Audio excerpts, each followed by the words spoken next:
crowds come for cows and corn. What are you eating? Eating the corn. Gotta get the corn. Deep fried candy bar, legendary butter sculptures, and a side of political straight talk. We're losing all of our rights. We're losing our choice. Do trans lives and black lives matter here? I think they do, more for some people than others.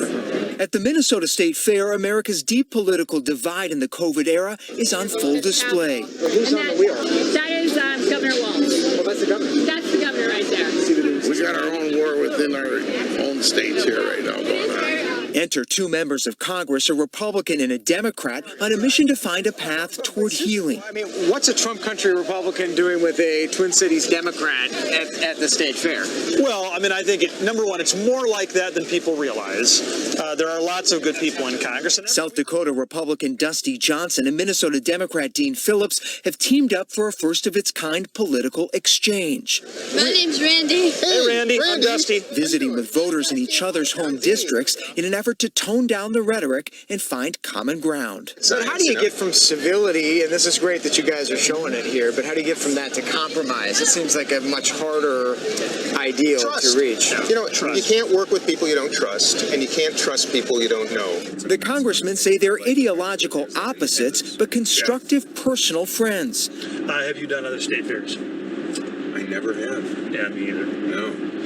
It sort of felt like I was cheating. I know you did. The two hitting the road to a Twin Cities suburb for a pilot program with conservative and liberal strangers on how to confront our differences. For people to come together in goodwill and not to start out with, what do you think of Trump?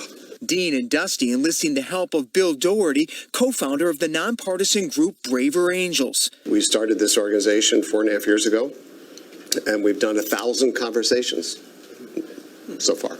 Doherty is a marriage therapist by trade. I've been doing marriage therapy for 40 years. I've never seen politics invade marriage like it has now. We heard for ourselves how our politics are straining our relationships. It's tragic for my son, and he doesn't see his cousins now. And, some people that I talk to just wonder, out loud, can it go to civil war if we don't stop this and find a better way? One of the main reasons I came here is I got married 11 years ago to a man who was right of center. And we almost didn't get married because of our disagreements 11 years ago. After the George Floyd, we came to some blows in discussions about the racial disparities because I had a whole different perspective and a whole different set of experiences than he did in growing up. I have a spouse. She's left of center, unlike me. But when we got married 14 years ago, politics was nowhere near the top of the conversation list. And you can't go anywhere today without people looking at you, and before they even know who you are, they want to know, okay, is this person vaccinated? Is this person toting a gun? For 2 hours, the participants, with the congressman in the mix, sharing personal stories in search of mutual understanding. I literally had someone tell me that I have to be very careful if I put an American flag on my house because I happen to live in a blue area, and when I put my American flag out, I look red. And that could be a problem, and that could make our house a target. That's appalling. And pairing off red and blue to try truly listening to the other. The conversations leading to revelations. I was able to sit here as a conservative and not think at the end of this thing that you blue people are, you're real people. We do not have to be two separate teams. We can be one team, and I'm taking hope from here. We're more alike than we are different, everyone in this room, and that I think was a little bit surprising. A call to get back to basics. People have to focus on what they have in common, what they care about together.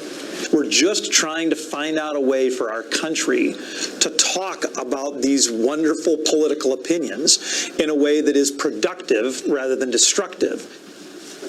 Yeah. All right. As two political optimists in Congress try to help lead the way. I learn from him, he learns from me. And if that can be just a tiny bit of a seed that we metaphorically plant at the State Fair and tonight at our Common Ground Tour, that's a darn good beginning. Now we just got to water it. For ABC News, I'm Devin Dwyer in St. Paul, Minnesota.